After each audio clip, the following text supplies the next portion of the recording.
Yo, yo, yo, yo, yo, yo, yo, yo, yo. What's going on, everybody? It's your man 3K the Boss, aka Mr. Two Hands Up. Fah Fah. You already know what it is, man. It's just another Monday, man. It's Reaper Gang Radio, man. So let's go ahead and get into it. Shout out to Mr. Salty Face himself, Bob Arum. Yo, this dude is so funny, my guy. Like, yo, this dude is so hilarious, man. That post-fight press conference, man, the faces that dude was making, yo, it was just like, yo, out of place stepchild up that joint with three children. And he the only one, the step kid up that bitch, man. Just salty, just feeling all the way out of place, man. I felt bad for that bastard old Benjamin Button looking old man by the name of Bob Arum himself, yo. Like for real, like Terrence up that joint. He like, yo, this man promised me an Errol Spence fight when I was with him. So how the fuck is he going to deliver me a Terrence fight? I mean, a Errol Spence fight, excuse me, when we not together? And I mean, damn, that was a great question, and I'm sure that was one that Bob Arum couldn't answer himself. So yeah, man, shout out to Mr. Salty Face, bro, and like, yo, his whole ESPN Plus pay-per-view buys push, like behind the ESPN machine, like, bro, you could try to use that shit all day, but that don't necessarily mean what you got going on is conducive to the well-being of whatever Bud Crawford has going on after his stoppage of Sean Porter over the weekend. Because I am 100% sure that you don't got nothing to offer that man. You never really have. But a bunch of excuses. Manny Pacquiao, you said that was on the table for him. Nah. Let me go ahead and play this man bodyguard. You know what I'm saying? Treating Manny like he Whitney and you Kevin Costner and you just trying to catch a bitch. Like, bro, give it up, man.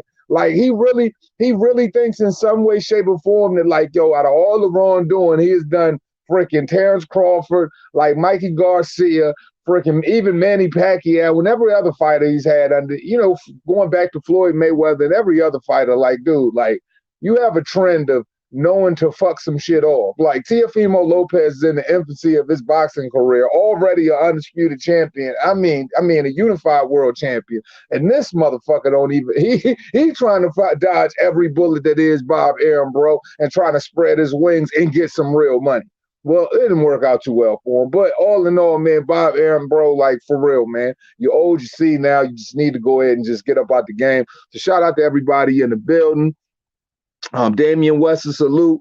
Boxing Gyms, what's goody? It was like, yo, it was like these haters' worlds is on fire. Oh my God, the shit is burning, man. The shit is so on fire, man. Just let me go ahead and bring like a 5-gallon thing of gasoline right on with me and just just join into engulfing the flames. Like, yo, I'm just saying, man, like, even after, Terrence Crawford sensationalized his victory, which he sensationalized every other victory, makes, Sean Porter look just as regular as he did every other fighter and every other fight.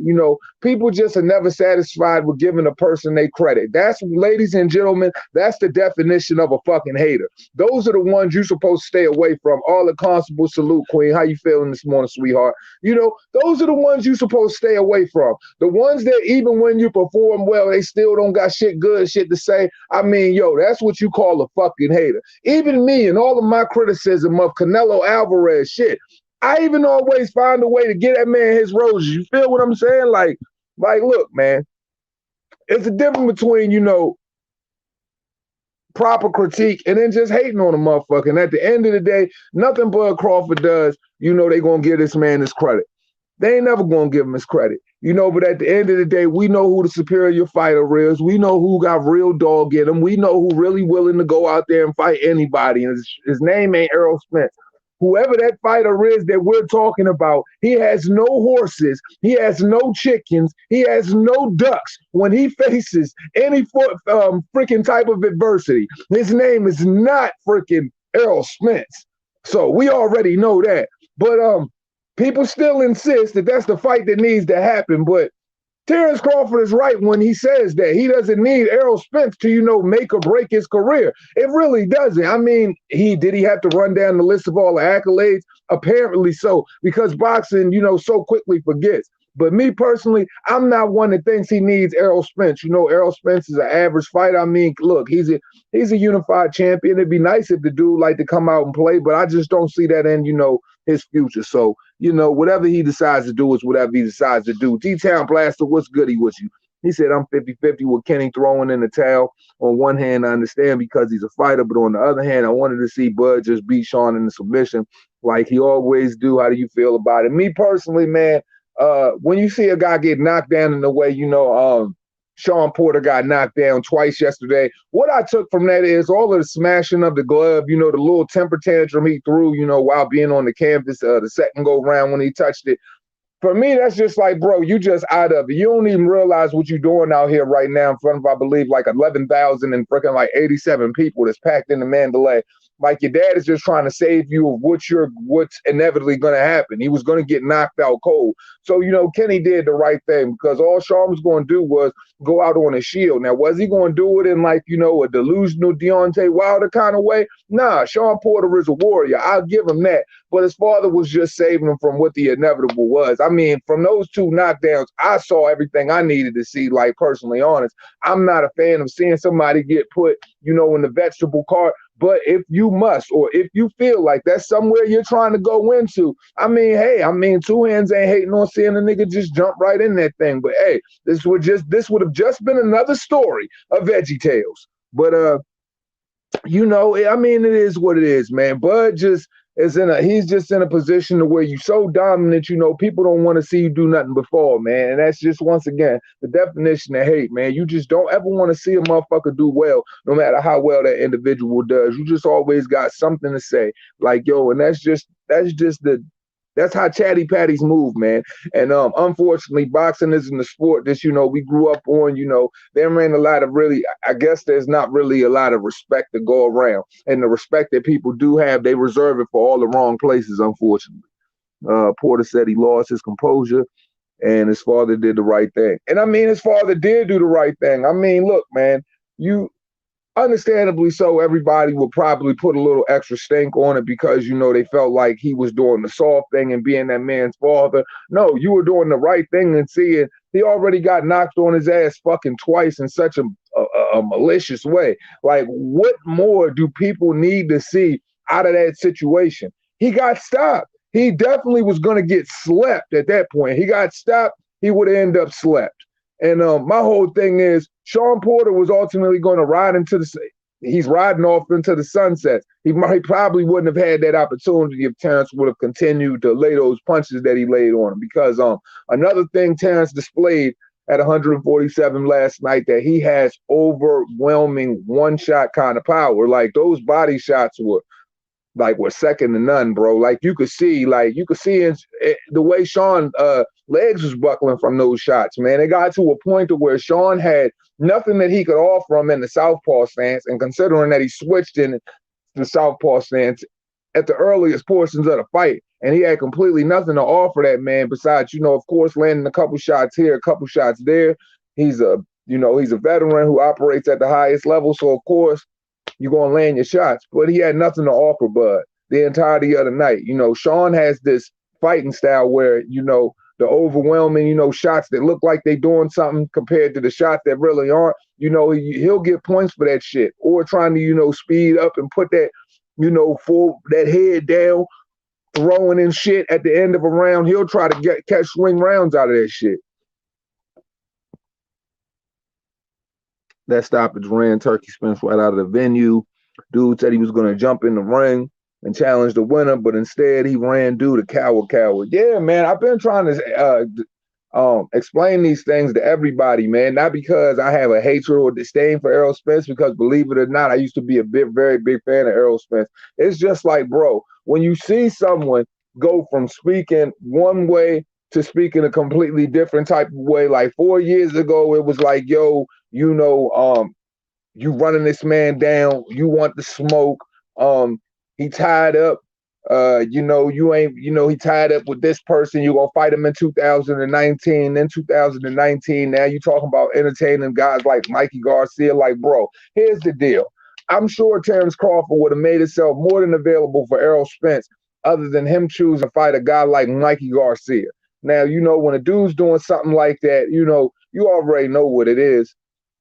You know what it is. It's a clout chase. It's a try to steal the fans or whatever, but it's damn sure not trying to stand in the limelight of fighting real opposition. And that's something Errol Spence is good for. He's good for running around, fighting guys, and then telling people this story that he's the pound for pound dude in the world instead of proving he's a pound for pound guy in the world. Like, yo, you had the opportunity to fight Bud. Bud had a belt way before Ugas had a freaking title, and you never once said anything to Bud. All you did was criticize him about the people that attend his fights, and just have just nothing but excuses, man. And at the end of the day, man, like you can find the truth in a bunch of excuses.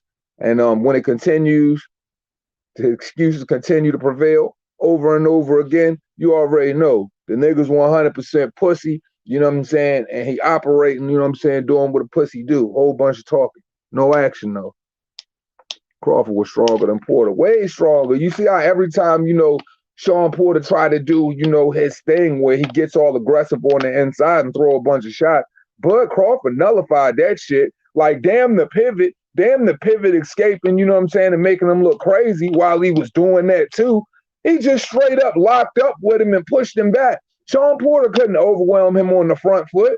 Like, Bud just did what Bud was supposed to do. Just outbox him, you know, use a beautiful guard, you know, a lot of step back, beautiful timing, you know, and chain into the southpaw stance to open up and give yourself more time and to, you know, disguise those hooks and disguise those uppercuts. And I called it. I knew it was going to be a step back uppercut that finished the fight. You know, whether it happened early or it came late, I just think that, you know, he really wanted to drag the people through, show his skill set, and get the people, you know, what they came to see. And what you got to see was pound fighter in the world. And regardless of whether people rate Canelo or they rate Bud Crawford, I just rate Bud Crawford high because, you know, he's got more of a skill set than Canelo. But Canelo rightfully sits at number one if you want to put him there as well. I was a fan, two hands. He fooled us. All that chasing Thurman shit fooled us. Man, look, man.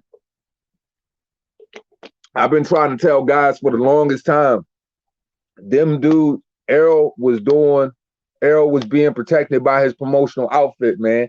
Trying to fight when he said to Terrence Crawford, why don't I just take the easy route and fight Sean Porter? And then we all get to see that Sean Porter isn't the easy route. What more do we have to say? Hypothetically speaking, you know what I'm saying? Like, as sound as we are in our hypothesis or whatever, like, what more do we really have to say when a person tells you out their own mouth that you're basically a tough pill to swallow, pause.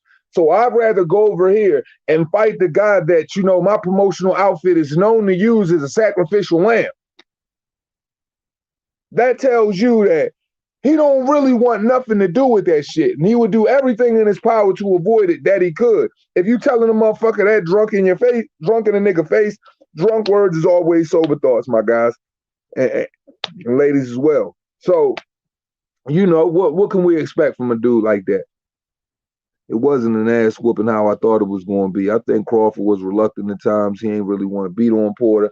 I don't know, man. I felt like Crawford just operated and did what he wanted, like when he wanted to. Like Bomac literally, and when you go back and watch the fight for a second time, Bomac literally tapped on him and was like, okay, time to pick it up. And as soon as he said pick it up, Bud Crawford knocked him out. Like literally. Like, you know, and then in the times where, you know, I think that Bud Crawford was just taking advantage of being poised and boxing with him. And then you could see at portions in the fight in the middle rounds where Bud Crawford wanted to bang with him. But when Bud was putting together combinations and shit like that, he was hitting them flush when he wanted to. It was just, you know, Bud Crawford. And I mean, when you fight a guy like Sean Porter, we got to take this into consideration. And I think this is probably one of the things we should probably take into consideration most. I mean, you should probably take in consideration more than anything when you fight a guy like this. Like, how can you ever really, when is there ever times that an individual actually looks smooth when they fight Sean Porter? Like, motherfuckers go through these drag out wars with him, and it's always, you know what I'm saying, fisticuff. Like, Terrence Crawford went out there and just operated smooth, got to show beautiful boxing ability, and even when Sean Porter wanted to shrimp with that man, he didn't even have the luxury of doing so. And that's Sean Porter's bread and butter. So when an individual can take all those things away from you, why being the first person to stop you and stop you when, you know what I'm saying, your coach is just like, all right, turn it up. Me like, all right, I am. And it's over. Like, it's, man, look, man, the guy is just special. And people just need to appreciate him for what he really is. And if anybody had any, and all those who had questions, they all had questions, and they threw Sean Porter in front of those questions as the shield. Well, guess what? That shield got broken. So I feel as though all those questions should be answered, because Errol went through hell with that dude. He didn't look like he had a very clean fight for everybody to, for all of the viewers to see. It was, you know what I'm saying, it was dirty. At times he was extremely dirty. I mean, we could count nut shots for days, low blows, as they would say in the sport. He visually beat up. I mean, damn, Terrence Crawford walked up out of that fight, he'd go straight to the club. So I mean, how difficult and how rough and rugged and all of the advantages Sean Porter had, like I said, man, it's something to take in consideration when you see a guy goes in there, boxes smooth, boxes clean, and stops you, and does it in a spectacular fashion, man. And then, everybody just got to own it for what it is, man. We just need that, people just need to be realistic about what they see in the sport, man. Like when a dude, dude said he needs time to, instead of even saying Bud's name, that's how scared of that dude he is. He said, man, I just want to spend time on the ranch with my chickens. I got a couple of new horses and shit. Like, when does one man put you on your Farmer John kit? I told niggas that Terrence was going to retire that dude. And then I'm doing the live, and then the boys is telling me, yo, Sean just retired. Like, what the fuck? I have never seen a guy who is supposed to be what everybody considers Sean Porter, this juggernaut, this tough guy. I've never seen an individual when there's like 10 seconds left in the fight or whatever. You just turn the corner instinctively, you hear the fucking bell ring in your head, and you just walk back to the corner after you get hit with a combination. Fuck what this dude got going on. Fuck if he gonna hit you while your back turned or anything like that. You just decided at the end of that round, you done. You don't give a fuck. There's a bell ringing in your goddamn head. You don't even give a fuck about the physical bell. It was just a goddamn, I've never seen anything like that. That's what punishment does. It gets you outside of, like you can't stay poised. You can't think anymore. And I think that's what the punishment of Terrence Crawford did to Sean on Saturday night. Like, it was very evident that you could see that, okay, me staying sticking to the basics and trying to use, my amateur pedigree and really trying to box with this dude and be safe so I don't get clipped with no thunder or get smacked with no lightning. Like, bro, fuck all of that shit. Let's fall in. Let's go ahead and fall in. I'm ready for this night to be over. I'm going to fall in with these overhand rights, the same overhand right that I tried to catch him with all night. Had a little bit of success with it at times. Soon as he switched on me, oh shit, the whole fight switched up on me. I'm just going to fall in, and I'm just going to take these punches to the face. Good night, Irene. One of the channels said that, shout out to Arlet, says, one of the channels said, Errol's split decision win over Porter was better than Bud TKO win over Porter. No cap. And see, that just shows you, man, the exhausted narratives these fucking little engines that can't are constantly trying to keep chugging along with. Like, get over it, bro. Find some more bandwidth in that little bit of that little fucking shark-sized brain of yours, and just deal with the fact that he is what we always thought he was. And your guy was never the titles that y'all tried to bestow upon him years ago. 4 years ago, y'all were calling this man the boogeyman, the strongest puncher at 147, the hardest puncher at 147. Like, people truly take Bud Crawford for granted. If Bud Crawford fucking first fight, up at 147, it wasn't let me get acclimated to the weight. This motherfucker went straight up to 147 after Manny Pacquiao, had to, go life and death with that motherfucker and fought Jeff Horn for the 147 title. That was his first fight. That was his introduction to 147. So I'm just saying, like, people just take for granted the type of special fighter this guy is. Take for granted, the shows that that the marvelous showings that he puts on time and time again, man, stops everybody. What is this? The eighth stoppage in a row. And I mean, if everybody wanted to talk about the level of talent, why isn't the performances falling off? The performances are consistently getting better, and he's going up weight class after weight class after weight class. I mean, look, man, you can't do nothing but salute it and respect it. And all of these haters, don't worry, we got something for them. We got edits, you know what I'm saying, for Bob Arum too. I can't wait. Oh man, I'm gonna put together a nice edit for that post fight conference. Crawford controlled the entire fight. He absolutely did. He did not have to step outside of doing some shit. He got to fight. He got to use his game plan and utilize it the entirety of the fight. Most motherfuckers, when Sean Porter turns on that, okay, I'm getting on the front foot, I'm sliding, I'm shuffling in, low head movement, shifting the angles, coming on the inside. Most people have to abandon usually what they do so they can get settled into that kind of like that Tasmanian devil shit that Sean Porter be putting on. Terrence didn't ever have to succumb to that. Terrence got to do whatever he wanted to do while he wanted to do it. And it was just amazing to see. Like, and this is why I preach so much about the science of boxing and how if you have certain skills and certain elements, like, yo, certain guys shouldn't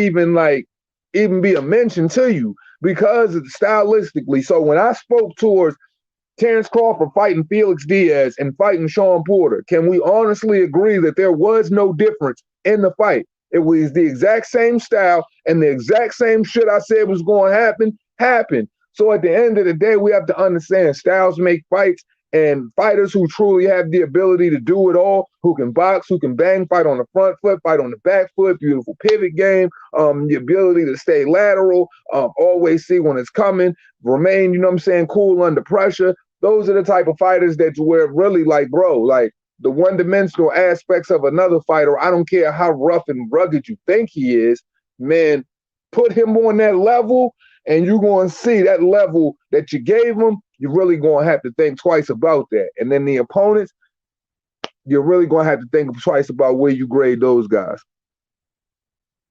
My dumb ass fell asleep before I was about to order the fight. Man, look, man, I'm glad I ordered that shit. Like, I'm glad I ordered it that Thursday because the night of the fight, I fell asleep, bro. And I literally woke up in the second round. Man, I got lucky as shit. And that's because my alarm kept going off. I didn't even hear it until the second round. I was drinking Jameson and shit, trying to pregame. I'm not pregaming before, you know what I'm saying? I got to do this work no more, man. And Dare 2 TV, salute my guy. You feeling? Spence took a lot of work off of Porter because he wasn't capable of getting out the way via footwork as Bud's levels. Absolutely. You know, I've always tried to tell people that Spence was a flat-footed fighter who's streamlined, who comes forward, you know, who doesn't have the ability, you know what I'm saying, to escape and to get loose. Now do people understand where I say that, where you got an individual who is Errol Spence, who's going 12 rounds with Mikey Garcia and saying he's putting on a display of beautiful boxing because you can't knock the kid out. Now do you see how much of a joke it really is and how much of an excuse it really is for an individual to use some shit like that? Like the dude was in a turtle shell for you the whole night. All you had to do was keep banging out his ribs, banging out his body, and eventually you could have took him. But no matter what you hit him with, you couldn't stop him because it was the same one-dimensional shit. You try to take advantage of what a weaker man couldn't do, which was open up and just have to sit inside the turtle shell instead of you and try to make some excuse that you're boxing. No, you're pawing your jab the entirety of the night and trying to whip a hook. Like, bro, you don't have nothing else. Like to sit up there and say that you showed us that you could do more than one thing against a guy who was coming up 2 weight classes. That shit is the type of shit that's a joke. And when I say shit like, yo, I really don't think people are really paying attention to what these guys are saying when they're opening their mouths and they're saying it. It's just crazy to me. Like, this dude fought a fucking lightweight. And he's talking about I'm putting on my boxing ability. Like, you fought a 135-pound fighter. Like that itself, that it's alone is a joke. All of that, that itself is a joke all in its own.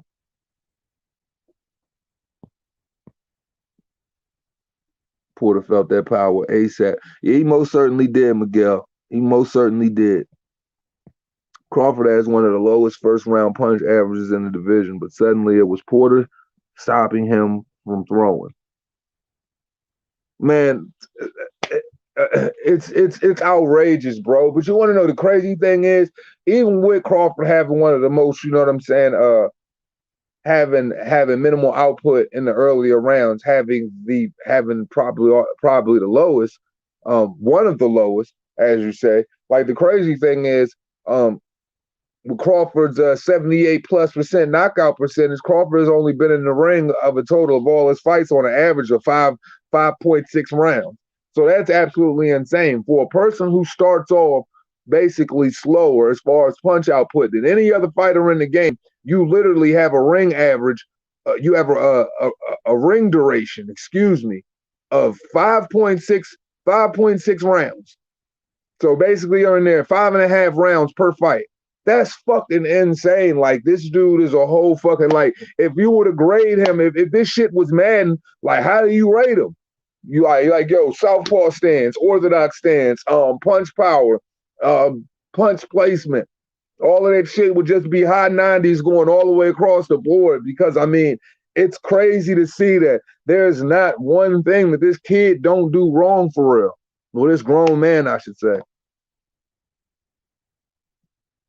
The fight was lit, bro. Wish you could have been out there. Yeah, man. I wish I could too, man. But I'm glad you guys had fun. You guys got a hell of a showing, man. Bud showed up. Man, it was everything we thought it was going to be, man. So I'm glad for all of the people that got out there, man, and y'all had a great time. I had a great time watching it at home, you know, being what it was. But shit, man, it was a great fight. I hope that, you know what I'm saying, I hope this fight did somewhere around 400 to 500K in buys. I'm hoping so. I just, you know what I'm saying, I hope both of them boys, you know, because the more sold in the pay-per-view, the more money Sean Porter got to go off and ride off in the sunset, and the more money Crawford got. And it was just beautiful to see, you know, how popular Crawford really is, like physically. Like you got to see it. You got to see the ambiance around him, and it was just real good to see him get the stick at the Bob Arum, man. Like more than anything, bro. Like I got tired of Bob. Like, you know, Bud's a loyal guy, man, and have your career played with and constantly be fucked over by certain individuals, bro. It's good when you can stick it to them and knowing that, like, yo, I got about 9 or 10 more of these things in me for real. I got four for 2022, easy. I got 4 more of these things up in me, easy. Sensational fights for 2022. Whoever won it, line them up. If it mean we're going to get these belts, or I'm going to have to go up 154, take Brian Castaño's, and then I'm going to have to try to take Jamel Charlo's belt. Ain't no try. I'm going to take him. Because like I said, I don't see nobody at 154 getting Bud out the way. If he can't unify all the titles at 147 pounds, I don't want to see him waste no time in his career, bro. Just go ahead and take your WB option and go up there, Joan, fight Brian Castaño, bro, and try to get in that driver's seat to fight for that undisputed title, bro. And Jermell Charlo versus Bud Crawford, god damn, that would be an amazing fight. I'll give Canelo his props. He starts off slow just like Bud, but it's not how you start, it's how you finish. Yeah, man, it's all about how you finish that fight. But like I said, man, great fighters, man, they not thinking like, yo, this ain't no sprint, man. A boxing match is 12 rounds, man. Yeah, pace that thing out. But you know what I'm saying? Like, but while you see guys like Canelo or Bud Crawford pacing it out, you see that they shot placement. I'd say it's shot placement over shot volume more than anything. You know, it's quality over quantity with those guys, man. You know, they got beautiful shot placement. They're gonna land them where they're supposed to land them all throughout the night. And then as the fight continues to go on round by round, you seeing guys wilt more and more due to the type of, you know, punches they land on you, man. They've just gotten to, when you're a special fighter, you're at a place to where you don't have to try to throw and, you know, make up points. You know, you're gonna take the points that's there for you. And Canelo and Crawford, they do that shit probably with the best of them, man. Bruce Ford, salute. Crawford tossed Bob away like a used condom. Straight like that. Straight like that. Get him up off me. Get him up off me. Yo, make sure you send me some of that sweet potato pie on Thanksgiving, bro. Hey, man, shit. The crazy thing is, you know, I'm going over my man's house for Thanksgiving because my family, they talking about they don't want to get together and stuff because of COVID. How many times Crawford stepped over Porter where he almost hit the turnbuckle? Oh yeah, man, that shit was funny as hell, man. Like that just showed like how easy it is, like to just get out the way of what he was doing, man. Just made him look crazy and shit like that. Sean kind of like turned back around and was like, "Oh, for real? You ain't going? You couldn't? You couldn't do me a little bit? You couldn't be a little bit more gentle than that? You couldn't be a little bit more gentle than that?"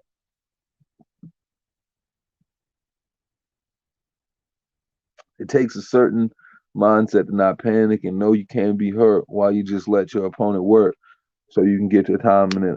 Rain said, yeah, man, poise comes with experience, man. Poise comes with hella experience, man. And that comes with the fact that, man, like I try to tell people for the longest time, I'm like, bro, like people try to undervalue, you know, the Victor Postal fights or, you know, the Ndongo fights, or people try to undervalue, you know, the Felix Diaz fights or the Gamboa fight. You know, even the Ricky Burns fight, people try to, you know, undervalue all of these things, but you know, there's a consistency there of level of opposition. You know what I'm saying? So regardless of whether they're not the top of the top, they're the top operators at that time. You know, you're gonna learn to be a lot poised. You're gonna be able to see shots better than your average guy who's fighting dudes that are way less than them, and then come up for a decent fight and have a whole bunch of average fights in between that. Bud has a level of consistency where you always going to see guys that will, you know what I'm saying, that know how to operate with some level of high efficiency.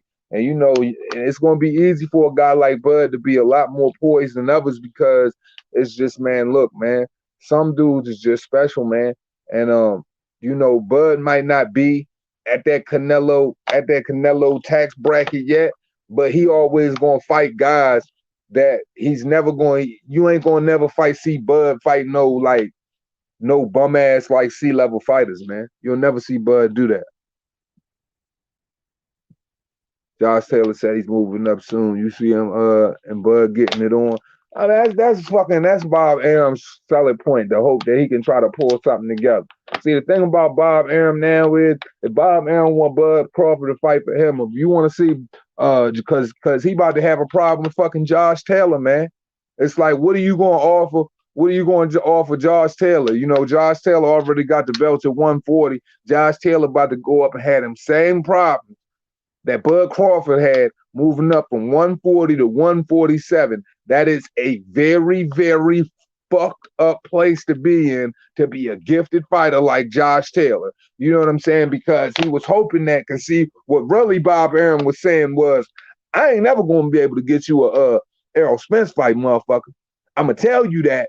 But what really on the table is, I can get you a Josh Taylor fight because he here for real. And I know Josh Taylor ready to move up. So what am I going to offer Josh Taylor? The most enticing thing and only thing that Bob Arum can offer fucking Josh Taylor is Terrence Crawford. Well, guess what? You can't even do that. Terrence Crawford has got his walking papers and he's gone and you ain't getting them back. So Josh, like a lot of them dudes, man, like even Keyshawn Davis, man, that shit kind of blew me knowing that he signed with Bob Arum and shit after the Olympics and shit.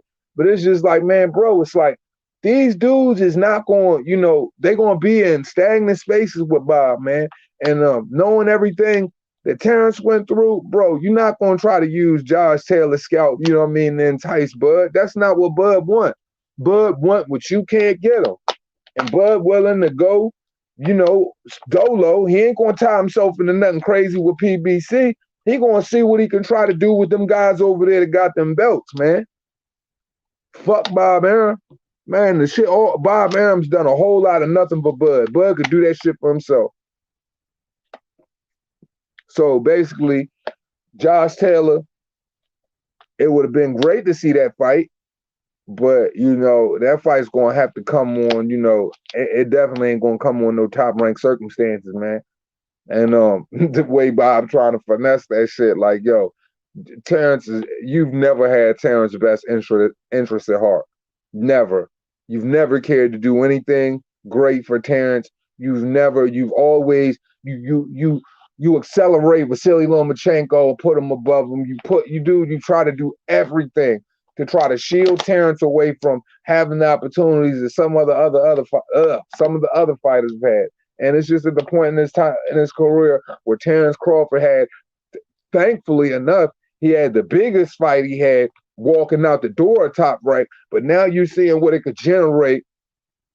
Now it looks, you know what I'm saying? Now you thinking you could do a little season, you can add a little season to that cooking. Nah, bro. Fuck you in your contracts. Fuck your old ass rambling, fucking cussing people out every 5 seconds, dude. Like, nah, bro. Nah, bro. If anything, man, get with Eddie. I'm sure Eddie will, you know what I'm saying, try to, cause see, Eddie, even if Terrence Crawford fuck with Eddie Hearn willing to get out the way so those fighters can have fights, man. Bob Arum only gonna stick his big ass head in the way and that turkey neck right along with it. But did Sean so bad he made Spence lead the arena. Man, dude, that's a hard way to go out, man. Like, he was hoping he'd be able to retire and say he went 12 with all of, you know what I'm saying, the best heavyweights in his division. Nah, it ain't going out. You ain't going out like that, bruh. Like, I got to try to tell motherfuckers. Niggas try to say I was disrespectful for my title earlier in the week, but how disrespectful was it for me to say that Terrence Bud Crawford is going to stop Sean Porter when I've been telling y'all the same shit for the past 3 years? So if I put Terrence Crawford is going to stop Sean Porter in the title on a Monday and they stop him on a Saturday, clearly I'm just going with what I already know. Will that be the new narrative for the haters? Crawford left Bob the Duck Taylor. Who knows, man? Quite possibly anything that can stick to a wall like Spider-Man, they'll be on it. Anything that can stick to the motherfucking tabloids like Spider-Man, they be on it.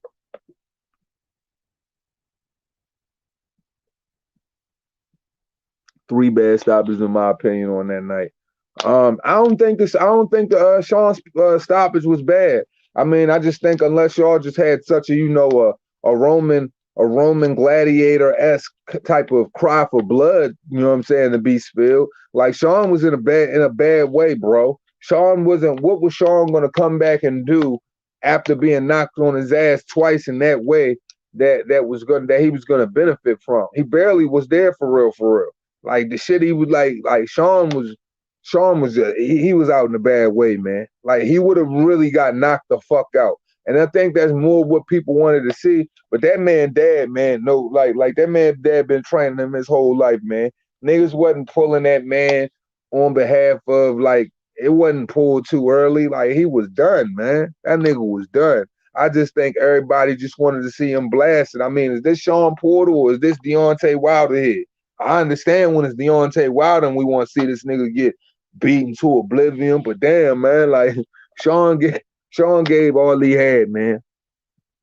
And all he was going to do was offer the canvas a little bit more blood and a little bit more sweat. And like I said, when you going out on your career, do we want to see this nigga go out like a vegetable, or do we want to see him have some quality of life? Cause shit, we know from, you know what I'm saying, we know from Nigel Ben and G-Man, one punch could change everything. And he can't get fights for Andrade or Haney, so I don't know what Bud going to do. I hate to say it, but he's trying to go on a fight-by-fight contract with Al. Look, if you know, the thing about Al Heyman contracts is they don't just give you one fight and then walk away. They did that for Canelo due to the fact that Canelo was so big that was money that they desperately needed to bring in the fold. But it's like with Bud, they'll try to keep him and trap him for 2 or 3 fights. The only good thing about that situation is if it's gonna be Ugas, if it's gonna be, you know, if it's gonna be But they'll try. But see, what they'll try to do is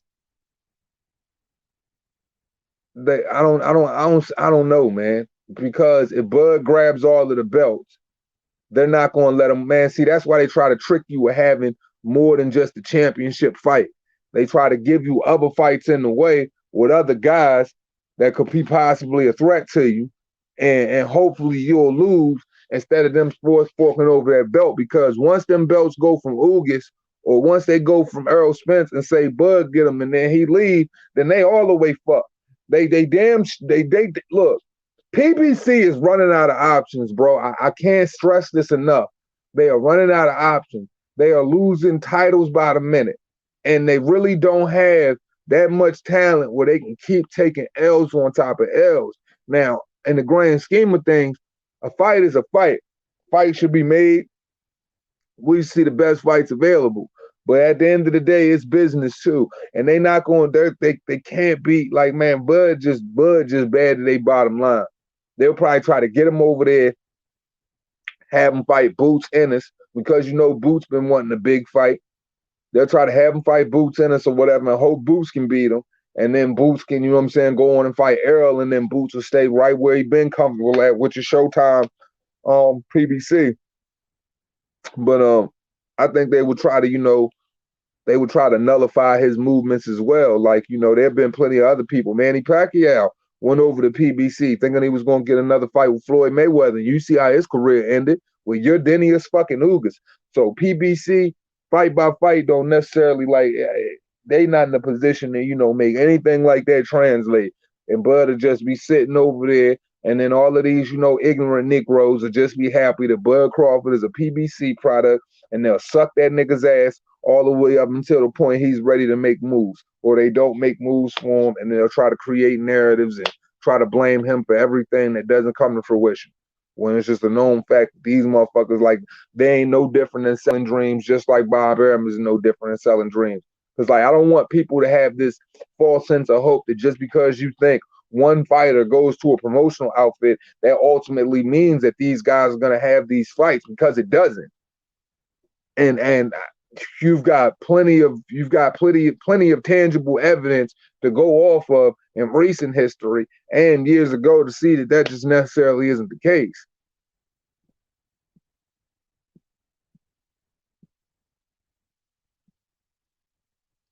Look badly gassed in between rounds, his dad said. And that's a fact, man. Like, you could just see that Sean got to the point, that's why he was falling in and just throwing the overhand right, that he had no answers for Terrence. And when Terrence was hitting him hard as fuck, whether he was throwing a million punches or not, go back and watch the fight a second time.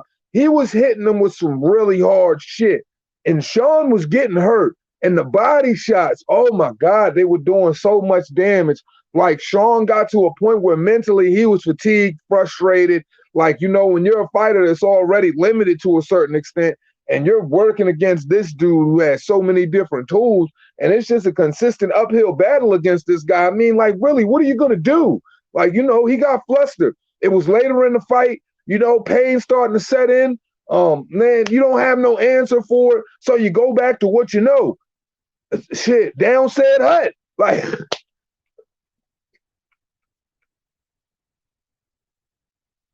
basically, you go to what you know, man. And unfortunately, his dad did the right thing, man.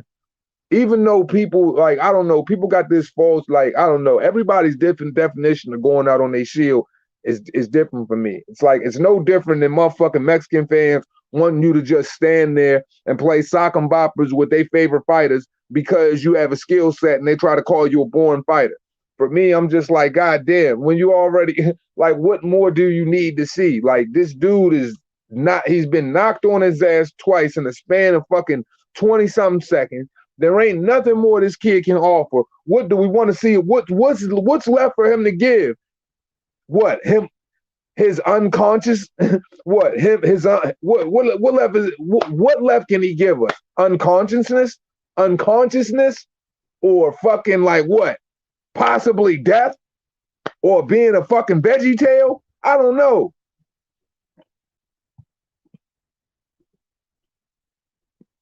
There was no bigger stage for Spence to call out Bud. Millions of the world watching the Spence reign. Absolutely. And how many of you, like I said, man, people probably, people underestimate what I say sometimes, a lot of the times when it comes to this shit.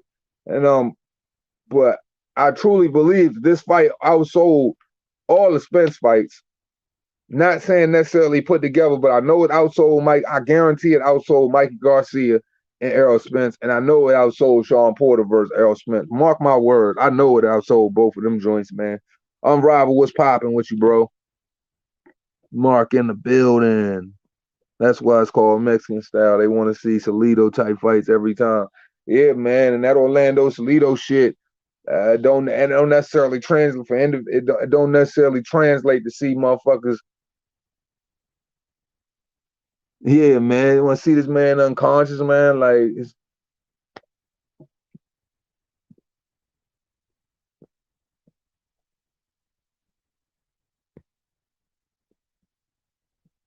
let me see. Yep, Thurman ain't got Arrow.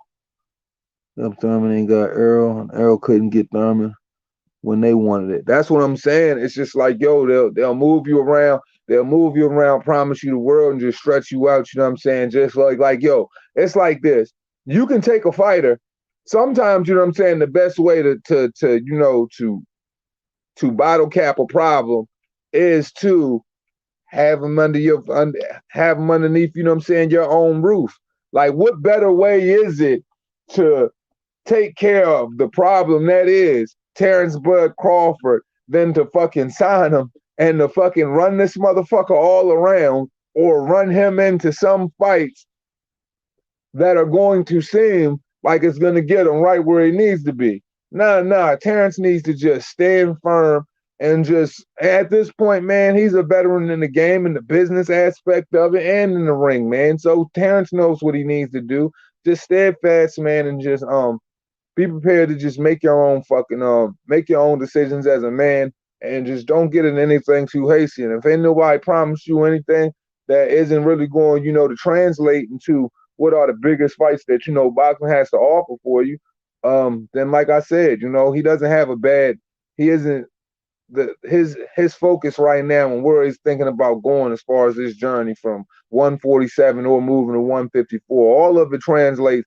He's saying the right shit. It's just right now. It's just over the next few months. We'll see what's going on in the business and the life and a Terrence Crawford, and I'll be glad to ride the wave right with him, man. It's been an exciting one, man.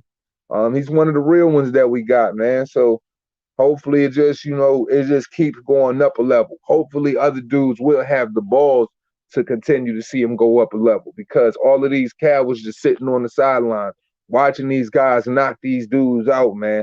They just looking real crazy out here. And shout out to Costa Zusan too, man. Like, I don't know if anybody watched that Takashi Inoue fight versus Tim Zoo. Like, yo, Tim was in that motherfucker hitting that nigga with some real awkward uppercuts, man. And them shits was studding, man. Very firm on his feet. You know what I'm saying? Got a good, got a very strong core, man. Great balance, man. He was just firing off uppercuts, hitting this motherfucker anyway so motherfucking hard, bro. Like, yo, one thing I will say about Takashi anyway, man, that motherfucker tough as nails, man. Cause ain't no way in hell a motherfucker hitting you like that, bro, and you just refusing to motherfucking just give in and go down. Like, yo, on my mama, there's no way that nigga should have went 12. The way he was getting hit, there's no way that nigga should have went 12. And even though he went 12, man, bro, that nigga's gonna have some problems in his future, man. I mean, that nigga was getting hit with some shit. Some shit. Like, oh my God, he was getting rocked. So if there was ever anybody that motherfucker should have been wanting to throw the towel on and wasn't nobody taking a look at it or nothing like that, man, that nigga was getting hit hard, man. But I gotta get ready to get the fuck out of here, guys. Yeah. Probably do a live later. Want to talk more about this shit. Talk about the future of boxing 147. Where does it look like? Where's it going? We got freaking what? What we got coming up? We got Teofimo Lopez versus Cambos is coming up. That's this weekend, right? This weekend? Ain't that this weekend? Is that this weekend? I think so. Oh, they running it back in February? Good, good. Man, look, because Jamel was looking real sus out there talking about he need to talk to Al. Nah, motherfucker, you need to run that thing back. You gotta run that thing back, bro. You can't, you know what I'm saying? Just because it looks shaky for you in the end, you really lost the fight, bro. You don't ask another man if you need to run it back when you're supposed to be chasing 4-belt undisputed. Man, make that thing make that thing run, man. We shaping up for one of boxing's, you know what I'm saying? Greatest trilogies of 154, man. Like them boys is out there fighting, man. I like Jamel. I just didn't like the fact that he said that he needed to ask Al. Now, yeah, man. So we got freaking Teofimo Lopez and George Kambosos. And then right after that shit, we got JoJo Diaz and fucking Devin Haney. So, we rounding off the year pretty nice, man. So hope everybody stay blessed. It's good to know that now we got Charlo and Castano. They're gonna run it back. And everybody, man, just have a great day, man. Until next time. As we always say at the end of this shit, it costs you nothing to pay a nigga no mind. Titus Elliott. It's all good, my bro. Glad you made it, though. Yeah, man, as we always say, it costs you nothing to pay a nigga no mind. Respect's the motherfucking boss. Oh, yeah, the Lopez fight is definitely going to be some trash, Ronald. And I ain't Lopez's biggest fan right now. Definitely like him as a fighter, but I just think he's just immature shit right now. Glad you enjoyed it, Damon. Real talk. This Teofimo just coming off like such a fucking sucker, man. Like he just think the world, like he just act like he owed everything. But that's for another time. We'll talk about that fight later. All right, guys, have a great day. Respect.